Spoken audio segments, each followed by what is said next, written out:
Hi, I was down in Louisiana yesterday helping an old friend I know, Miss Anita Heffler, at the Greater New Orleans Therapeutic Riding Center. And one of the things I did was I worked on a Dodge truck she has. Very beautiful Dodge truck. I'm not into Dodge, but I even like this truck. And when she started, it would hesitate, try and stall out. You try to press the gas pedal. It was basically ran like a carbureted engine, like there was not enough pressure. So I did the usual maintenance. I hooked up a fuel pressure gauge and I tried to see if the primer was working and if you got enough sufficient pressure from the fuel pump. Everything was fine with that, with the fuel system. So then I plug in my diagnostic computer and I see that there are a bunch of codes, all spark plug related. Cylinder 4, cylinder 7, cylinder 3, random misfire, all kind of misfires. So that immediately made me think, well, if you're getting a bunch of misfires from many different cylinders, basically more than half the engine is misfiring, let's check the spark plug. So these are the old spark plugs that are replaced. Now, as you can see, that is not a good looking spark plug. Not at all good looking. So, we'll replace the spark plugs, me and Miss Anita, and new wires, new plugs, all that. Good old tune-up. Well, I want to talk today about how to tell if you have a bad spark plug. Because a lot of people, they don't, like, I have a sister who thinks that you cannot rebuild a spark plug. It's impossible. You have to either replace it or use it as it is. Very common mistake for a lot of people who don't know a lot about cars. You can rebuild them. Back then they did it a little different.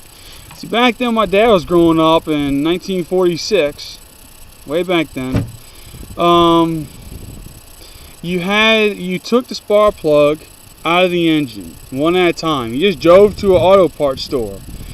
Then they would take the spark plug, screw it into a machine that would sandblast the electrode, and then they re-gap it using a gapping tool. Then they put it back in and they reuse it, because as long as you have the electrodes close enough together, you can use it. Normal times, if you're going to rebuild a spark plug, you have to use it, I wouldn't say more than 3 times, because by a third tune-up or 300,000 miles, that electrode's going to be pretty badly worn and you'll be lucky to get it to start after that. But you can rebuild it at least once, if not twice. I've done it. It's very simple. You just take any type of wire brush. Now you do need some cleaner. Carburetor cleaner, fuel injection cleaner. I mean, basically anything with acetone in it that can do a really good cleaning job. Then once you clean it, you just scrape all the dirt off, scrape everything off. Now I can't do the job as good as I usually do right now because I don't have any cleaner. But basically you just scrape all this nasty stuff off, get a paper towel, and then you wipe it off. Get this gapping tool. Normally a spark plug is 35 thousandths of an inch, so you have little markings inside. You look for 35 thousandths or be 0.35. Okay, you get 35 thousandths of an inch or whatever your car specifies, and you just loosely put it in there. See how it goes in, and there's just enough room to have it go in without getting caught up. That's good. That's the perfect gap. So we know the gap is right. You got your wire brush, cleaned it up, spray with some sort of cleaner, and then you wipe it off, you put it back in and reuse it. But here's the thing, a lot of times people might see this little rust right here around the ceramic part, and you might think, well, why is it misfiring? Because the electrodes are clean. I cleaned it myself. Why is it misfiring? Maybe the plug is defective. Yes, that could be a possibility. The plug could well be defective. Very oftentimes it's not. It rarely happens, but it could be a defective plug. It could be that there's a really small crack in the ceramic that you're not seeing. But if you have rust on this ceramic part and you don't clean it off, you are creating the problem, because rust has little pieces of like material that can ground the circuit. See, when that spark from the wire comes in through this metal tip, it goes inside the ceramic part through all of this metal and it sparks across this gap. Now if you have rust, and rust does have metal in it, you know, that can short out stuff.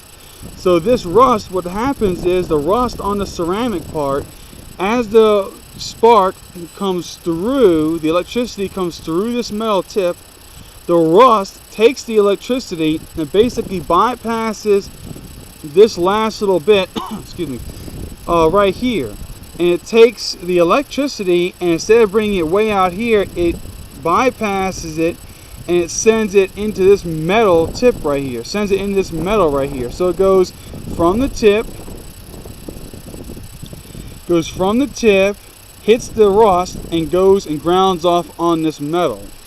That's why it won't work. So when you clean a spark plug, get a paper towel, hot water, some Dawn, whatever, and make sure to wipe all this rust off, every single bit of it. Scrub it as hard as you can. Then, like I say, you just get your little wire brush, wipe off the threads, wipe off the electrodes, re-gap it using a gapper, and put it back in. And I guarantee you it'll work. If you do the job the right way and you honestly clean it, and you do it to the point that you don't just, a little bit of rust won't hurt anything. If you honestly clean it the right way and you gap it and you do a good job, you'll see that it'll run just as good as a brand new spark plug. I've done it myself many times, okay? But like I say, I was with a friend, the first woman who ever taught me how to ride a horse, basically, Miss Anita. She has this Dodge truck, a Dodge Ram 1500, and it's a 1996 as I remember. That was the same year that OBD2 came out. And like I say, the truck would hesitate when you start it. It would run rough. If you put it in gear, and you press the gas pedal too hard, you have to restart the engine. So I did the maintenance. I checked the computer for trouble codes, checked the fuel pressure, and all that led me to spark plugs. We put new spark plugs and wires in, started up, revved the engine, ran fine. Ran like a brand new V8 got dropped in that sucker. And had the old 5.2 V8 in it. So if you have a Dodge Ram 1500 1996 and you start it and you put it in gear and you're like, why is it running so rough? Don't take it to some dealership and pay them $500 to plug a computer in, okay? Just take a spark plug out, but be very careful when you do it, because if you use a ratchet that isn't a spark plug socket and you accidentally like hit this ceramic part at the wrong time, you're gonna break it, and then you're gonna have to go get new spark plugs, at least one. So I mean, be careful when you take a spark plug out, but honestly, try and clean it, try and reuse it. I mean, back then in the 40s and the 50s and 60s, people reused everything on cars. They rebuilt wheel cylinders, engines, transmissions. I mean, they rebuilt anything that could be rebuilt. Starter motors, everything. So, I just want to make a video on if you're trying to save money and you want to reuse the old spark plugs, don't let someone tell you you can't reuse spark plugs, because that's a lie. I've done it many times. And try and reuse them. Clean them. Do a good job on it. Make sure that that's the problem. Use some diagnostics. Use some logics. Okay? So, but this is how you clean a spark plug. Now, like I said, you do need some sort of spray cleaner to spray on the electrode to help get all that nasty sooting out of there, and spray down inside that groove. You'll see a bunch of nasty stuff come out. So, give it a shot. You might find out that you like doing it. And you might want to be a mechanic one day. That's what I did. But adios.